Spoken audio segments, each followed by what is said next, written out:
안경환 후보자가 기자회견을 열어 사죄의 뜻을 밝혔지만 야당은 여전히 강경하게 반대하는 입장입니다.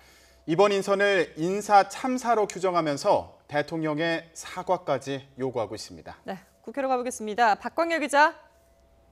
네, 국회에 나와 있습니다. 자, 야당이 안 후보자를 반대하는 구체적인 이유는 뭡니까? 네, 도장을 위조해 당사자 몰래 혼인신고라는 위법 행위를 했다는 점에서 법질서를 책임져야 하는 법무부 장관에 적합하지 않다는 건데요. 특히 제1야당인 자유한국당의 입장이 강경합니다. 안경환 후보자는 물론 문재인 대통령에 대해서도 사과를 요구하고 있습니다. 또 조대엽 고용노동부 장관 후보자, 김상곤 교육부총리 후보자 등도 문제가 많다면서 인사부실검증의 책임을 물어 조국 민정수석 교체가 필요하다고 공세를 폈습니다.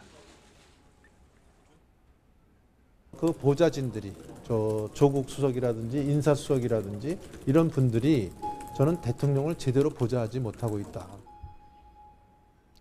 검찰개혁에 대해 긍정적인 국민의당은 그 주체가 안경환 후보자가 되어서는 안 된다는 입장입니다.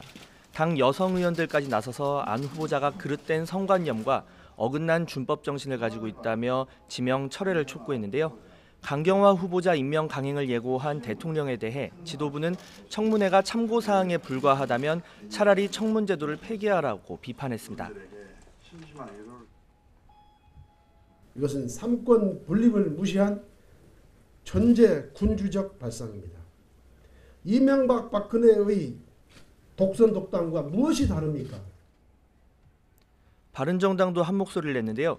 오신환 대변인은 강경화가 아니면 한미 정상회담을 못하고 안경환이 아니면 검찰개혁을 못하냐고 지적했습니다. 또 지도부는 청문회는 참고용이라는 대통령의 말이 국회를 경시하는 발언이라면서 국회의장실을 항의 방문했습니다. 네, 그렇다면 이에 대한 여당의 대응 방안은 어떻습니까? 네, 여당은 내각 인선이 늦어지면서 생기는 국정 공백을 강조하면서 야당의 협조를 요청하고 있는데요. 야당의 인사 책임론에 대해 국정 발목 잡기를 이제는 멈춰달라면서 민생 우선 전략으로 돌파구를 찾고 있습니다. 가뭄 피해를 막기 위한 예산안을 추경에 반영하고 또 AI 관련 대책 등 마련에 주력하고 있습니다. 지도부도 이런 기조를 이어갔는데요.